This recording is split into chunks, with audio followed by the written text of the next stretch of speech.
Nothing says I'm dating from a place of unworthiness like someone fighting to maintain a connection that they know isn't good for them in the first place.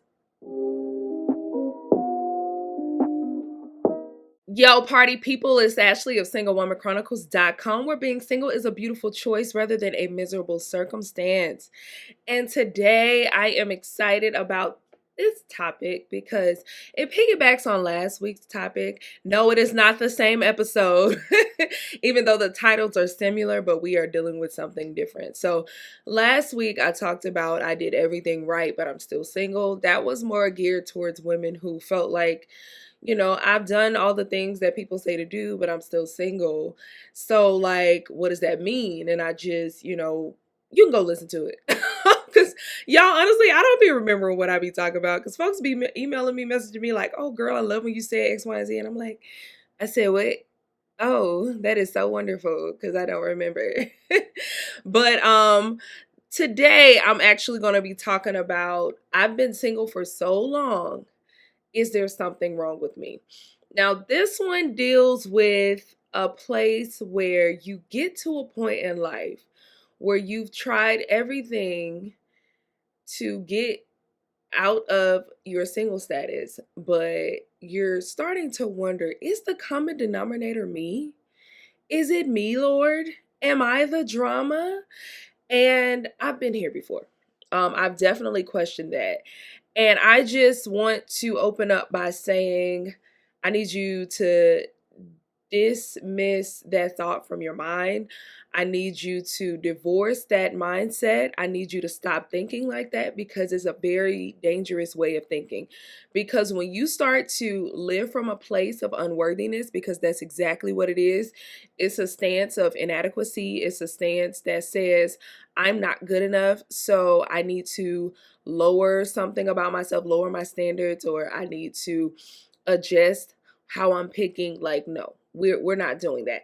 Now, I am not saying that we're perfect because we're not. But what I am saying is I know a lot of my followers do the work. Like a lot of women who follow me, listen to me, you're listening to me right now. Y'all have read all the self-help books. Y'all have gone to therapy. Y'all have healed. Y'all are beautiful. Y'all work out. Your bodies is right. Y'all got an education. Y'all got good jobs. Y'all are very agreeable. Y'all are great humans. You just so happen to be single. So you can start to wonder, oh my God, is it me? Am I wrong? Am I flawed? Right? So we all have areas of opportunity, right? But I never want someone to view themselves as damaged goods. And the reason I say that is because I lived in a space of damaged goods for a long time. I felt like because I, I felt like because I had been single for so long, going through high school, not having a boyfriend, going through college, not having a boyfriend, early 20s, I had a boyfriend, and that ended quickly because he was crazy. But, going through that, not having a boyfriend, I started to define my value by my relationship status. And unfortunately, that's what society does. I don't know if it's because single women are just easy targets, but they love to tell single women why we suck. Okay? It's always a why single women suck fest out here in these streets. And I don't want you to listen to that rhetoric because it's not helpful. It's not helpful to feel flawed. It's actually more helpful to be delusional. It's more helpful to be extremely delusional about how great you are, because if you're delusional about how great you are, you can convince others that you're amazing as well. Because think about it. The folks out here who mad delusional be winning, because think of people like Kanye West. Kanye been delusional for a long time. He got y'all folks out here paying top dollar for homeless and alien shoes because he's that delusional. Okay, so understand that before you start questioning your worth and your value, you need to be delusional before you feel like you're damaged. Okay, all right. So I just don't want you, I never want the women who listen to me, I never want anyone, period, to feel like they're less than because of X, Y, and Z, because we're all valuable and I want everyone to feel that way, right? So I took time to write down a list of how do you know when you have reached a point in your singleness where you feel too flawed to be in a relationship, or you are dating from a place of unworthiness. Because when you're dating from a place of unworthiness, hopefully you remain single, because if you end up in a relationship, this person is going to dog you out. Because we talk a lot about men who are narcissists. We talk a lot about people who manipulate. They look for victims. They look for people with low self-esteem, because you're easier to manipulate. You're easier to drag through the mud, because you're going to stick around, because you feel like you're too damaged to have something good. In my life, it's really sad that I remember in my early 20s feeling like too damaged because of XYZ. I really can't even remember why I felt this way, but I know it started from like childhood, not having a father, not having that reassurance in the home, being bullied, not really having that validation. And so I carried that over into like adulthood. So that made me that made me view myself as not good enough.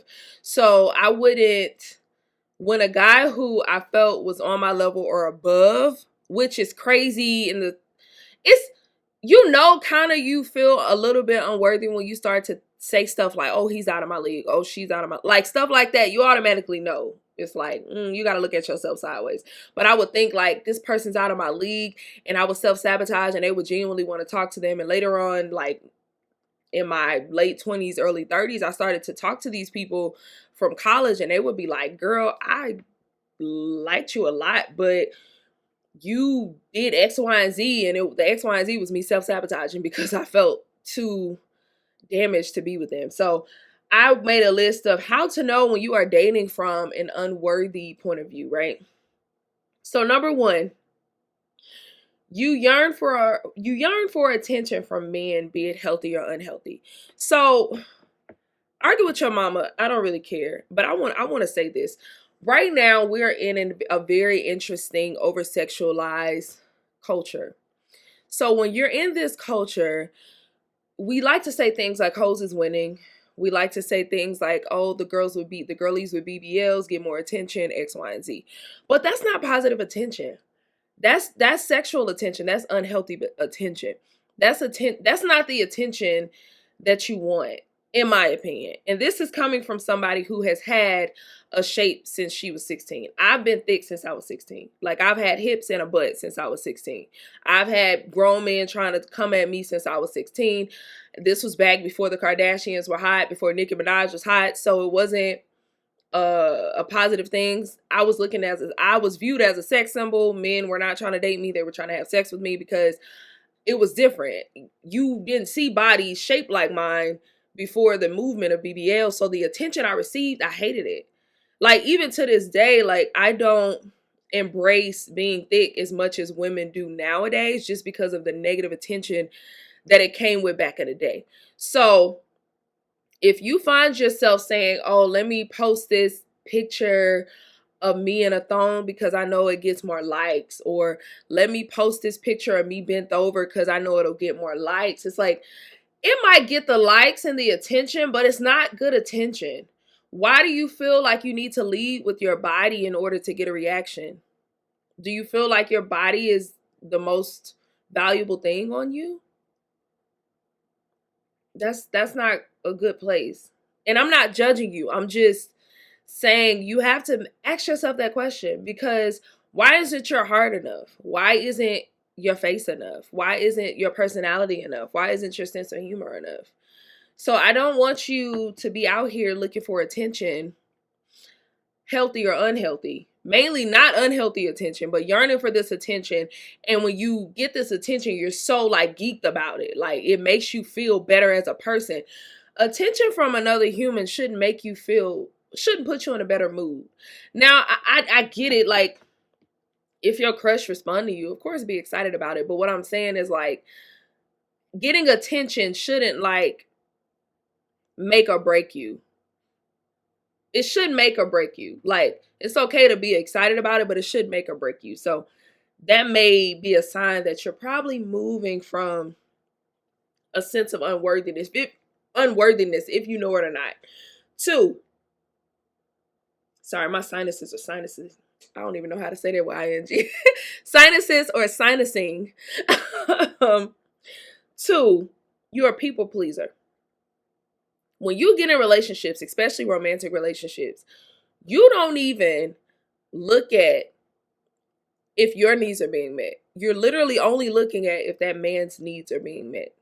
That is a sure sign that you're dating from a point of view of unworthiness, because if you felt that you were worthy, you would be making sure that your needs would be met, baby. Like, you're like, listen, dude, I don't really care. Okay, cool. I'm meeting your needs. I know I'm fly. I know I'm great. I know I'm wonderful. But dude, you ain't even texting me in the manner I want to be texted. You're not even giving me the words of affirmation that I need, that are required by my love language. You're not even taking me out because I require to be taken out every now and again. Like, what are we doing? You don't even want to spend quality time with me. Like, I don't even understand. So if you find yourself people pleasing in like every single romantic relationship, that is a sign that you are dating from a place of unworthiness. 3, you tend to date beneath you. Listen, I have been here. And again, I don't like to do the whole comparison of, this person's better than you, whatever, whatever. But when I say you tend to date beneath you, I mean you tend to date people who you really don't want them, but they're just easier. They're just more convenient. So I'm gonna give you an example. Back in the day when I was in college, no, when I had just got out of college, I was a college graduate. I had an income. I had my own place. I had my own car. I found myself dating men who had high school diplomas, who did not have cars, who lived at home with their mom. I did not have kids. They had like 2, 3 kids. What was I doing? Why was I doing that? I was doing that not because I wanted it, because some people don't care about that stuff. I did though. I was doing that because I felt like I was not worthy enough to date men on my level or above. So I needed to date the low-hanging fruit because they would value me more. And if they left, I wouldn't care as much. Let's be honest. I'm being for real with y'all. I'm just being real. So if you find yourself dating people who if the option that you really wanted was in front of you, you would never look that person's way, that means you're dating beneath you. And you're probably dating from a space of unworthiness. Number 4, you fight to maintain unhealthy connections. Nothing says I'm dating from a place of unworthiness like someone fighting to maintain a connection that they know isn't good for them in the first place. You know this person sucks. You know this person makes your edges fall out. You know this person got you losing hair, losing weight. This person got you breaking out in hives, but you still fighting to maintain that connection? For what? Because you think you can't do no better? Why you think you can't do no better? Because you don't feel worthy enough. It's not a good look. I need you to get up out of there. I need you to get yourself, some increased self-esteem, because we're not going to do that. We're not going to keep doing that, especially in the year of 2024. Go ahead and dust yourself off and try again, because we're not doing that no more. And lastly, how you're dating from a place of unworthiness, you blame yourself after every breakup. I don't care if that man cheated on you, called your mama out her name, he wrecked your car, and he stole all your money out your bank account. You still blaming yourself. You do that because for some reason you feel so damaged that you're always the problem. You're always the issue. That means you are dating from a place of unworthiness, and that is not good. And I need you to stop doing that.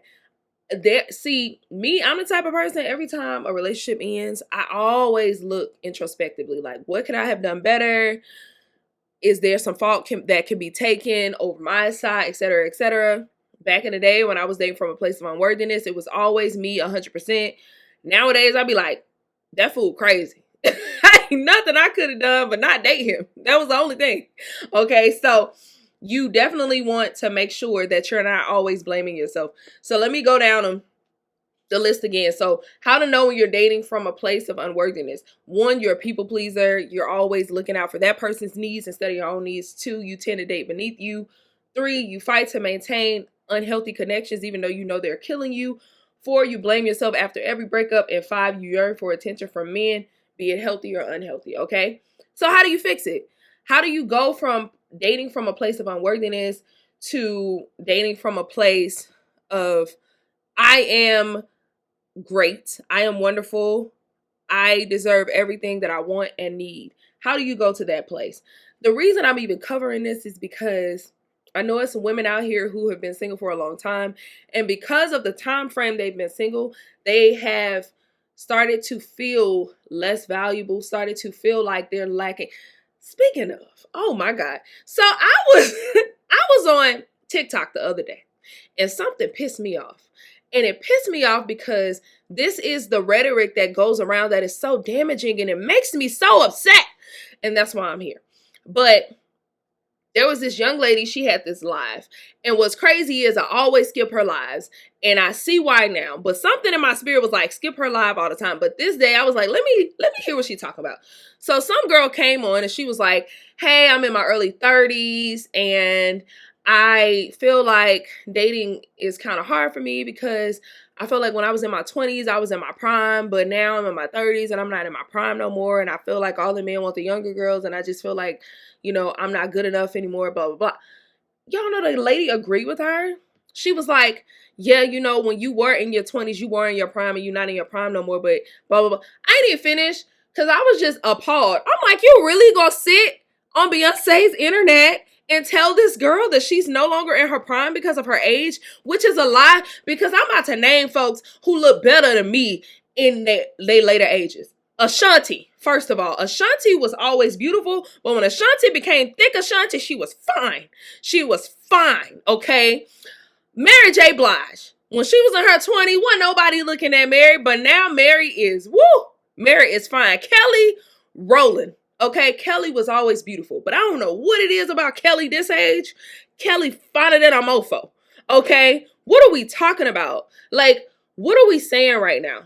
What do you mean? Essence Atkins has maintained her beauty throughout her life. Essence Atkins is 52 years old, looking that beautiful. What do you mean? We have to stop letting society dictate our value. That is the stupidest thing ever. Y'all, my cousin, I say this often. My cousin is 48. She's literally like my favorite human in the whole wide world. Like, if I had to judge all the humans, I'm sorry if my best friend is listening to this. I love you, but she's been here longer. My cousin is like my favorite human in the whole world. Like, I love her so much. And we resemble each other. Like, we look similar because she's my freaking cousin. She's my first cousin. She's my mom's sister's daughter. And she's 48. She's married. She's dope. Great personality. When we go out, I don't care where we at. If an older guy is around, he's not looking at me. He's looking at her. If a younger guy's around, he's not looking at her. He's looking at me. What I'm saying is the rhetoric that all older men want younger women is a lie. When you go outside, I'm telling y'all, because I be outside. When you go outside, this internet stuff ain't real. It is a lie. Y'all got to go outside more. Okay? I live in Atlanta. Okay? I live in Atlanta where it's supposed to be the dirtiest, stankiest, funkiest dating scene, which it can be. I'm not going to lie and say it's not. But at the same time, when I go outside, I'm debunking these myths that the internet is telling y'all because they're bitter and miserable and they feel like they're out of their prime. Baby, I'm not. My booty's still flat. My booty's still fat. My hips still cute. Waist still small. It's giving what waist. I work out.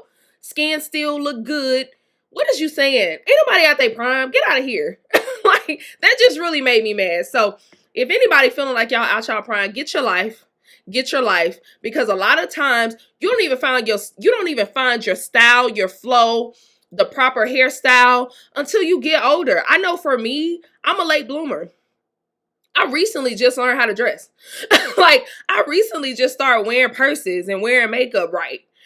Like, right. Because I used to wear makeup, but I wasn't wearing it right. I recently just started accessorizing. I recently just started smelling good. So you're not gonna sit here and tell me that my primes was in my 20s. Is you crazy? Get out of here. I don't have time. I don't have the time. All right, how to fix it. How do you fix when you're dating from an unworthy point of view? Because I don't want you out here feeling like you're unworthy of the love that you deserve and you're single because you're flawed. And that way you're going to be dating people or ended up married to people who you who don't even want you. It's going to leave you in a loveless marriage. You're not going to like that person. They're not going to like you. I don't want that for you. So let's date above that. So number one, investigate why you feel worthy and why you investigate while you why I can't talk. Number one, investigate why you feel unworthy and where did that come from? Where did this sense of unworthiness come from? Did someone say something to you when you were younger? Did someone say you'll never amount to anything? Did someone call you ugly in middle school? Were you bullied? Like, it all starts from something. I know for me, mine started from being rejected by my dad at 4 and then going into elementary school, being bullied, then being bullied again in middle school, and then finally starting to like be noticed in high school. It didn't matter because I was bullied so much before, rejected so much before, that I like took on a mindset of I'm the rejected girl. Nobody wants me. I'm unchosen. I'm this, that, and the other. So I felt unworthy. And I wasn't able to dig that up until I was like older, an adult, and went to therapy. So you got to find out where the root is, right? So how do you find out the root? You can pray about it. You can go to therapy. You can journal. You can figure it out. Some of y'all probably know. Y'all just haven't really faced it. I love the activity of writing a letter to yourself. I wrote a letter to my 4-year-old self a long time ago, just telling her what she needed in that moment when her dad abandoned her and rejected her. So that was very freeing. So it's a few ways you can go about that.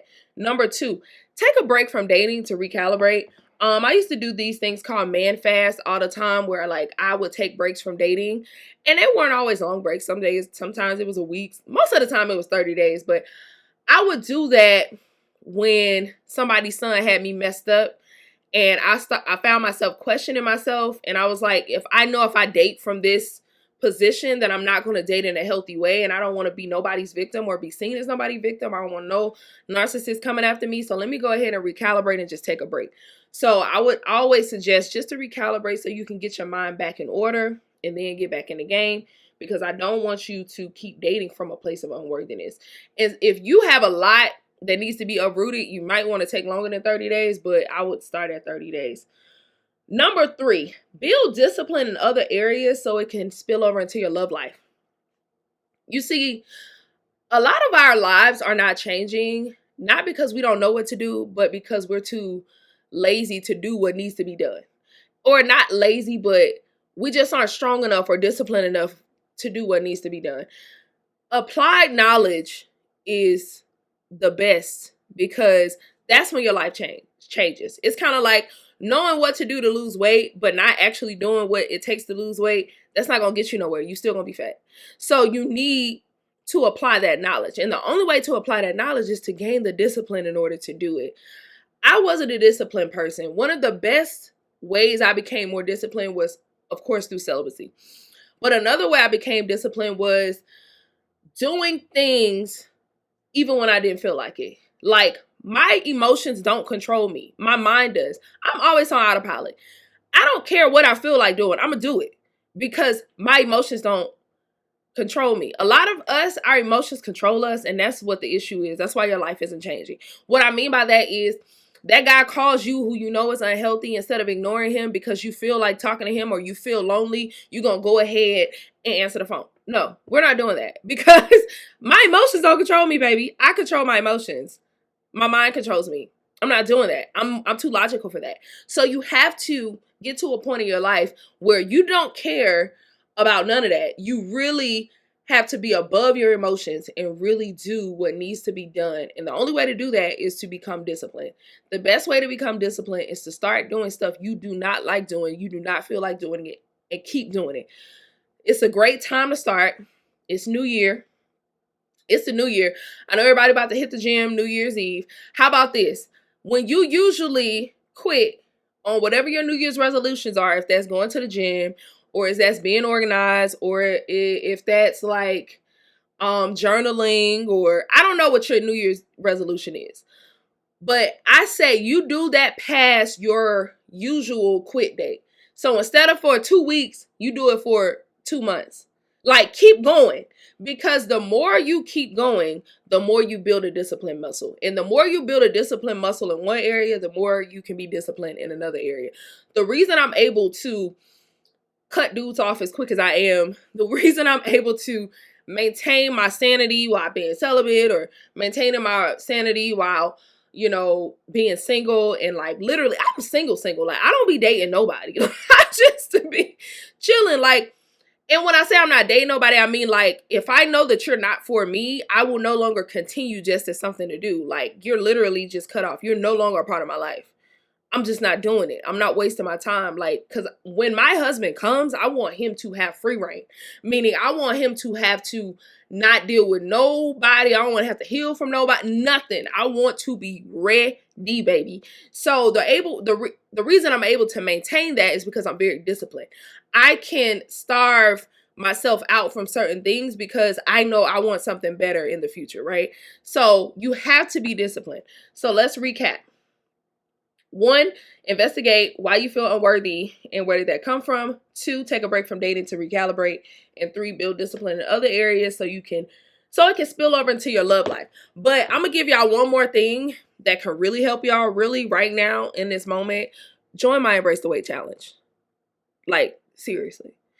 The reason I say that is this challenge ain't just about waiting. This challenge is about revolutionizing your single season. Because you need to know, 1, me waiting does not mean that I am damaged. It just means that I am waiting. It just means my due season hasn't come yet. 2, you need to understand how to build unshakable self-worth, because y'all's self-worth is shaky out here. Somebody hurt y'all feelings, somebody dump y'all, somebody do one bad thing to y'all, and y'all self-worth is shattered. You over here questioning yourself, you think you ugly, you like, oh my God, I'm so damaged, I can never, like, no. Nobody's son makes me question how wonderful I am. Literally, after everything that does not work out, I'm already on some stuff like, not everybody got good taste. He really fumbled the bag. Like, come on. Delusional, okay? You gotta build some level of delusion, okay? 3, you need to understand how to guard your heart while you're dating. How are you dating? Because a lot of y'all are dating frivolously. Y'all just dating out here and wonder why every week you're like, I'm never dating again. It's because you're not dating right. You need to guard your heart while y'all date. Y'all not guarding your heart at all. Y'all just letting any Tom, Dick, and Hank just have your hearts and just run rapid with it. And then you just sitting here broken and mad at everybody when you did it because you out here dating all crazy.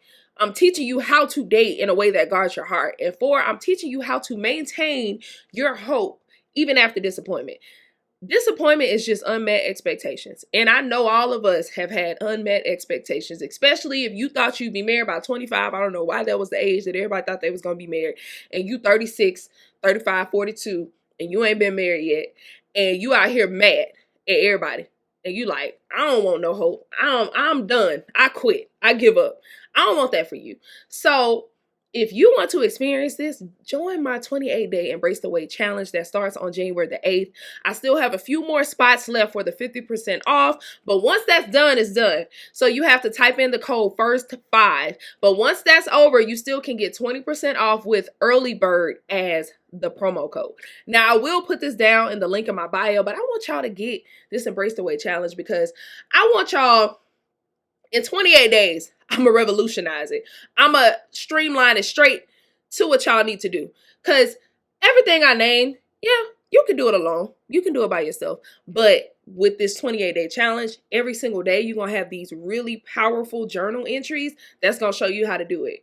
Way easier than trying to do it by yourself. So it is only $98. Like, for real, it's really only $98. And if you get the first 5, it's $49. Like, come on, bro. That's super cheap. Y'all be spending that on your nails. Because why do nails cost so much right now? That is just really ridiculous. It really makes me mad. But anyway, That's really nothing. I really want y'all to go into this new year right. I want this first year to revolutionize your entire year of dating, your entire year of your single season. You can do that right now by clicking the link to join the Embrace the Wait Challenge. Okay? Go ahead and do it right now because I'm tired of it. I'm tired of it. I'm tired of the way they dragging single women out here and making us feel like we gum at the bottom of the shoe. And that's just not what it is. Most of us are amazing. We're beautifully and wonderfully made. And I want y'all to realize that. Walk in that power, walk in that glow. And you can do it when you learn how to embrace the wait. Okay, go ahead, click the link in the bio and get with the challenge. Like, come on. But until next time, I feel like somebody needs to hear this. I feel like somebody needs to see this. So go ahead and share this with your mama, your brother, your sister, your cousin. Well, maybe not your brother, but your mama, your cousin, and your sister, and your grandmama and them. Go ahead and share this with them because they probably feel a little crazy in a single season. And I don't want that for them. And remember to subscribe, to like, and share, and leave a 5-star review on Spotify and on Apple Podcasts. Until next time, bye.